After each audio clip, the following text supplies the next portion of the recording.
Hello hi everyone అండి. ఈ మారుతి సాహిత్య ఛానల్ ప్రేక్షకులకు స్వాగతం సుస్వాగతం అండి. అంతా బాగున్నారా అండి? మేమంతా బాగున్నామండి. జీవితమే ఓ ఢమాల్ నావెల్లో ఇంతకుముందు ఎపిసోడ్లో ఏం జరిగిందండి? Hostel warden Nagaratna Komali job పోయిందనే విషయం తెలుసుకొని ఆమెను అక్కడి నుంచి వెళ్ళిపోమనడం, కోమలి రాజు దగ్గరికి రావడం, రాజు ఇంట్లో లేకపోవడం అంతవరకు జరిగింది కదండి. రూమ్కు తాళం వేసి ఉండడం. ఈరోజు ఎపిసోడ్లో ఏం జరగబోతుందో చూద్దామండి. చీకట్లో హాస్టల్ పైపు లైన్ పట్టుకుని, అంటే అక్కడ హాస్టల్ దగ్గర హత్యా ప్రయత్నం జరుగుతుందన్నమాట. చీకట్లో హాస్టల్ పైపు లైన్ పట్టుకుని రెండు ఆకారాలు పైకి పాకుతున్నాయి. అవి ఎవరో కావు, జగ్గు వీరులవి. కాలేజీ స్టూడెంట్స్ అర్ధరాత్రి దాకా మేలుకొని చదువుతూ ఉంటారు. కానీ అది వర్కింగ్ ఉమెన్స్ హాస్టల్. అందరూ ఉద్యోగాలు చేసుకొని అలసిపోయి వస్తారు కాబట్టి త్వరగా నిద్రపోతారు. ఎక్కడో 1-2 గదుల్లో తప్ప హాస్టల్ మొత్తం అన్ని గదుల్లో లైట్లు ఆరిపోయి ఉన్నాయి. జగ్గు వీరులు పైప్ లైన్ పట్టుకొని జరజరా పాకి కోమలి గదిలోకి దబ్బుమని దూకారు. గదిలో ఒంటరిగా పడుకొని కోమలి గురించి ఆలోచిస్తూ నిద్ర పట్టక మంచం మీద దొర్లుతూ ఉంది సరోజ. ఆ సమయంలో గదిలో దబ్బున శబ్దం రావడంతో ఉలిక్కిపడి లేచి కూర్చొని మంచం పక్కనే ఉన్న స్విచ్ నొక్కింది. గదిలో లైటు గుప్పున వెలిగింది. హఠాత్తుగా లైట్ వెలగటంతో వాళ్ళిద్దరూ కంగారు పడిపోయారు. వీరు ఏకంగా కెవ్వుమని అరవబోయాడు. కానీ జగ్గు చటుక్కున వీరు నోరు నొక్కి గుండు మీద ఒక్క మొట్టికాయ ఇచ్చాడు. వాళ్ళని చూసి భయపడిన సరోజ కెవ్వుమని అరవబోయింది. వాడు వీరుని వదిలిపెట్టి ఒక్క అంగలో సరోజను చేరుకొని ఆమె నోరు నొక్కేశాడు అరవకుండా. అరిచావంటే చంపేస్తా అన్నాడు ఒకడు. అరవను అన్నట్టు తల అడ్డంగా ఊపింది. అరే, ఈ అమ్మాయి ఎవరో కోమలి కాదు అన్నాడు వీరు సరోజ వంక ఆశ్చర్యంగా చూస్తూ. ఓహో అలాగా, ఎంత త్వరగా వెలిగిందిరా గుండు నాయాల అన్నాడు జగ్గు వెటకారంగా. అయితే మనం వేరే గదిలోకి వచ్చేసామన్నమాట. కాదు, కరెక్ట్ గదిలోకే వచ్చాం వీరుతో అని సరోజ వైపు తిరిగాడు. ఇదిగో అమ్మాయి, నీ నోటి మీద నుంచి చెయ్యి తీస్తున్నా. అరిచావంటే ఏ మాత్రం సందేహించకుండా పొడిచి చంపేస్తాను, తెలిసిందా? సరోజ భయంగా చూస్తుందో తెలిసింది అన్నట్టు తల ఊపింది. వాడు ఆమె నోటి మీద నుంచి చెయ్యి తీసేశాడు. ఎవరు నువ్వు, ఇక్కడ ఎందుకున్నావు అడిగాడు. నా పేరు సరోజ, నేను కోమలి రూమ్మేట్ని గుటకలు మింగుతూనే చెప్పింది. మరి అదేది? ఎవరు? కోమల? ఆమెని వార్డెను హాస్టల్ నుంచి పంపించేసింది. అబ్బా! వాడు బాధగా జుట్టు పీక్కున్నాడు. అబ్బబ్బా! వీరు మరింత బాధగా గుండు మొట్టుకున్నాడు. ఎందుకు పంపించేసింది? మీ వార్డెన్కి ఏమైనా పోయే కాలమా? మండిపడుతూ అడిగాడు ఒకడు. సరోజకి ఏం సమాధానం చెప్పాలో తోచలేదు. అందుకే కంగారుగా అవును అన్నట్టు తల ఊపింది. అంటే పోయేకాలమా అంటే ఏం చెప్పాలి సమాధానం దొచ్చక, అంతే అని తల ఊపింది. అలాగైతే ఇప్పుడు ఆమె ఎక్కడుంది? ఏమో నాకు తెలీదు అంది సరోజ చటుక్కున అబద్ధం ఆడేస్తూ. వాడు ఏమీ మాట్లాడలేదు. వీరు వంక చూసి కనసైగ చేశాడు. వీరు జేబులోంచి బటన్ నైఫ్ తీసి బొటన వేలితో బటన్ నొక్కేశాడు. చెక్మని కత్తి బయటికి వచ్చింది. సరోజ ఒళ్ళు చల్లబడిపోయింది. వద్దు, నన్నేమీ చెయ్యకండి, కోమలి అడ్రస్ ఇస్తాను, కానీ ఆమెను కూడా ఏమీ చెయ్యకండి కంగారుగా అంది సరోజ. హాస్టల్ వార్డెన్ నాగరత్న తన క్వార్టర్లో మంచం మీద పడుకుని ఏదో నవల చదువుకుంటోంది. నవల పేరు ఏదో వికారమైన పేరు ఉంది. నవలలో పూర్తిగా మునిగిపోయిన నాగరత్న తలుపు మీద ఎవరో టకటకా శబ్దం చేసేసరికి ఉలిక్కి పడింది. ఈ టైంలో ఎవరొస్తారబ్బా అనుకుంది. నవల పక్కన పెడుతూ ఎవరు అని అడిగింది. అవతల నుంచి సమాధానం రాలేదు.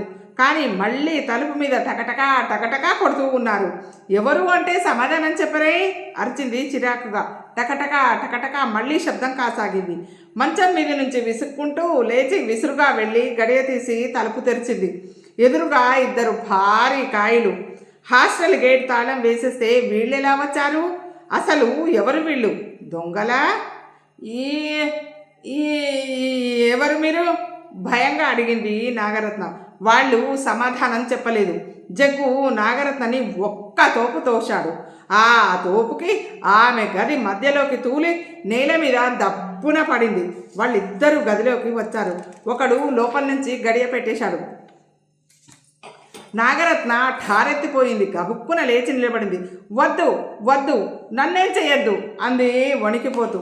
జగ్గు, వీరులు నిశ్శబ్దంగా ఆమె వైపు అడుగులు వేశారు. నాగరత్న గబగబా మంచం మీద ఉన్న తలగడ ఎత్తి దాని కింద నుండి పర్సు తీసింది. ఇదిగో, దీంట్లో 500 ఉన్నాయి, తీసుకోండి.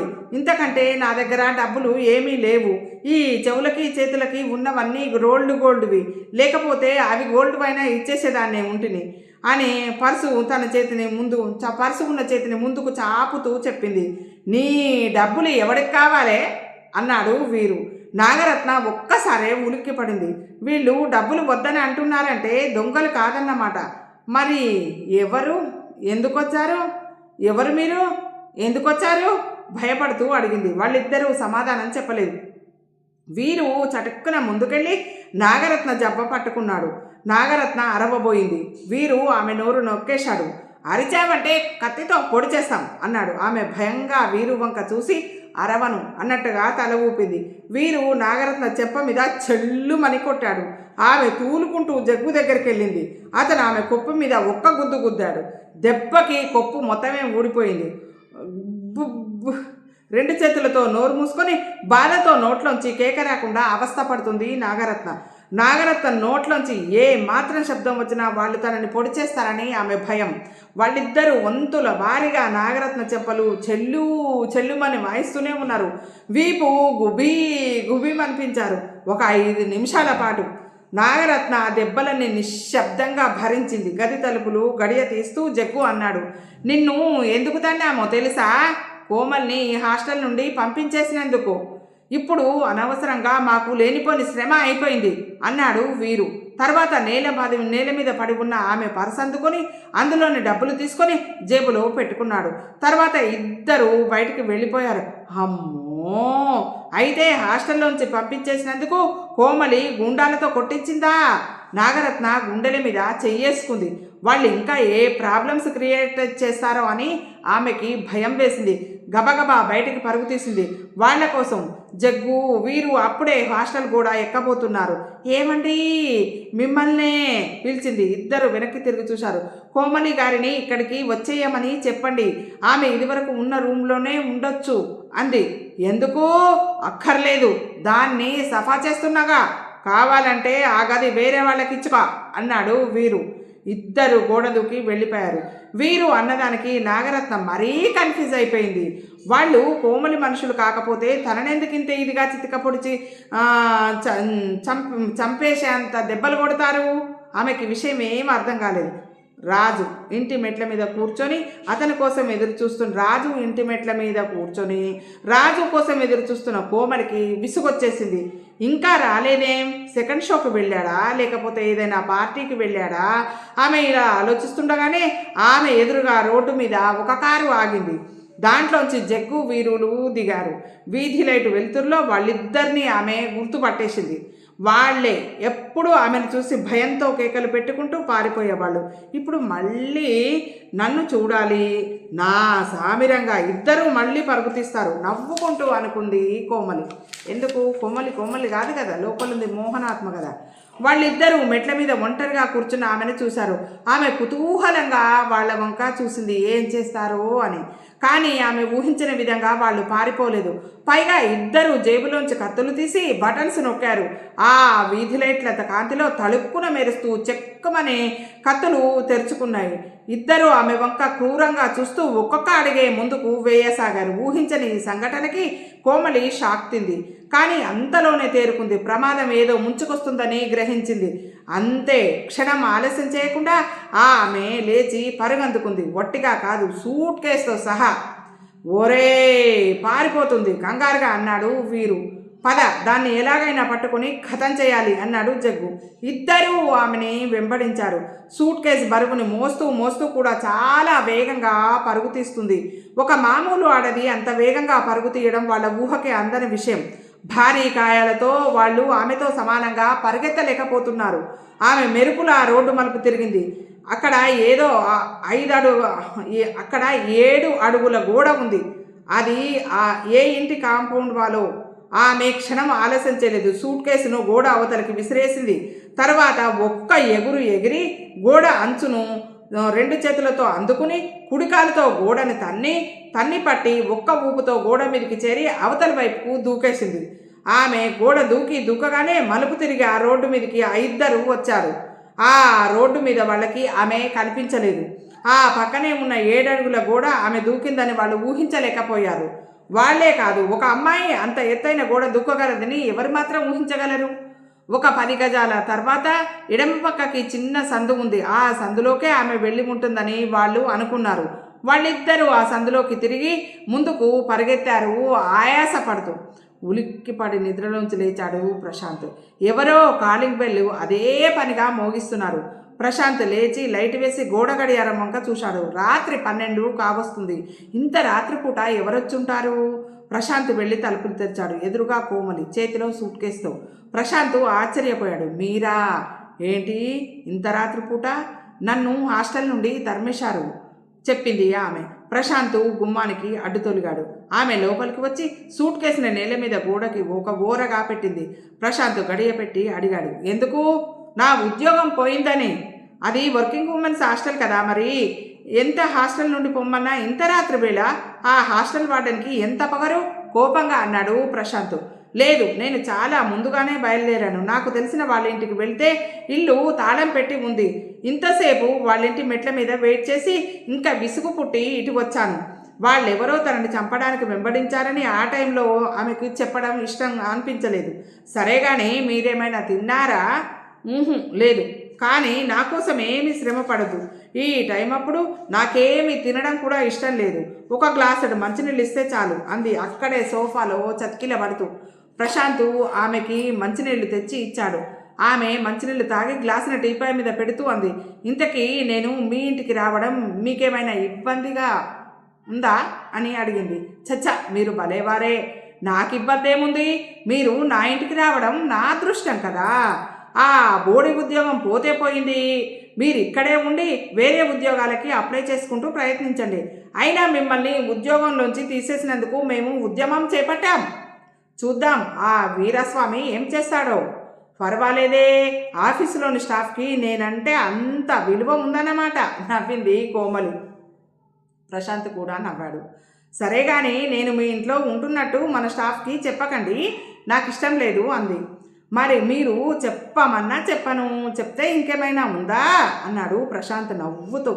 కోమలి ఆవులించింది. పాపం ఇంతసేపు తిరిగి తిరిగి అలసిపోయినట్టు ఉన్నారు. మీరు లోపలికి వెళ్ళి మంచం మీద పడుకోండి అన్నాడు అతను. మరి మీరు? నేను ఇక్కడే సోఫాలో పడుకుంటాను. మా ఇంట్లో ఉండేది ఒకటే మంచం. అయ్యో వద్దు, నేనే ఈ సోఫాలో పడుకుంటాను, మీరు లోపల పడుకోండి అంది కోమలి. భలేవారే, మా ఇంటికి వచ్చిన అతిథుల్ని అవమానపరుస్తానని అనుకున్నారా? లేవండి లేవండి అంటూ ప్రశాంత్ బలవంత పెట్టాడు. కోమలికి లేవక తప్పలేదు. మర్నాడు సాయంత్రము జగ్గు వీరులు అక్కడ గంట నుండి కాచుకొని ఉన్నారు. వాళ్ళ మొహంలో విసుగు స్పష్టంగా కనిపిస్తుంది. అది ఇంకా రాదే, అసలు ఈ దారి వెంటే వస్తుందా అన్నాడు వీరు. ఇటే రావాలి మరి, అదిగో దూరంగా కనిపిస్తుందే ఆ బిల్డింగే, అది పనిచేసే ఆఫీసు. బస్టాండ్కి ఈ వైపుగానే రావాలి సమాధానం చెప్పాడు జగ్గు. ఆఫీసు వదిలే టైం అయ్యి అరగంట పైనే అయింది, అది ఇంకా రాలేదే అన్నాడు వీరు. పద ఆఫీస్ దగ్గరికి వెళ్ళి చూద్దాం. వాళ్ళిద్దరూ మెల్లగా నడుచుకుంటూ ఆఫీస్ దగ్గరికి వెళ్ళారు. ఆఫీస్ ముందు ఒక చిన్న టెంట్ వేసి ఉంది. అక్కడ బ్యానర్స్ కూడా కట్టి ఉన్నాయి. బ్యానర్స్ మీద రాసి ఉన్నది చదివి జగ్గు వీరులు మొహాలు చూసుకున్నారు. వాళ్ళు తెల్లబోయారు. జగ్గు వీరులు ఇద్దరు కళ్ళు నులుముకొని ఆ టెంట్ వంక చూశారు. అది ఒక నిరాహార దీక్ష శిబిరం. దాని ముందు బ్యానర్స్ కూడా కట్టి ఉన్నాయి. బ్యానర్స్ మీద ఇలా ఉంది, రిలే నిరాహార దీక్షలు. వీరాస్వామి జులుం నశించాలి, కోమలిని డిస్మిస్ చేయడం అన్యాయం, కోమలిని వెంటనే ఉద్యోగంలో చేర్చుకోవాలి, వీరాస్వామి డౌన్ డౌన్. జగ్గు వీరులు మళ్ళీ మొహమొహాలు చూసుకున్నారు. అయితే కోమలిని ఉద్యోగం నుంచి తీసేశారంటావా? మనం ఇందాకటి నుండి ఇక్కడ అనవసరంగా కాపకాశమే అన్నాడు వీరు. పద అక్కడికి వెళ్ళి సంగతేంటో కనుక్కుందాం అన్నాడు జగ్గు. ఇద్దరు నిరాహార దీక్షా శిబిరం దగ్గరికి వెళ్ళారు. అక్కడ ఒక యువకుడు నుదుట తిలకంతో మెడలో దండతో వాళ్ళకి కనిపించాడు.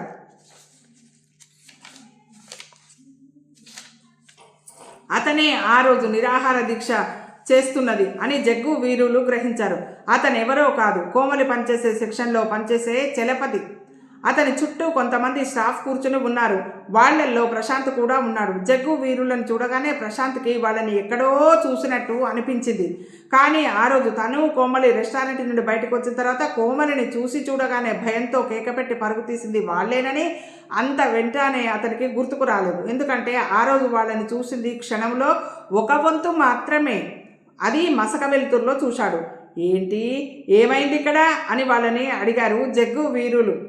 మా ఆఫీసులో కోమలి అనే అమ్మాయి పనిచేస్తుంది. ఆమెని ఆఫీస్ మేనేజరు అకారణంగా డిస్మిస్ చేసేశాడు. అందుకని ఆమెని మళ్ళీ ఉద్యోగంలో తీసుకోవాలని మేము ఉద్యమం చేపట్టాం. అందులో భాగంగా మొదట రిలే నిరాహార దీక్షలు చేస్తున్నాం.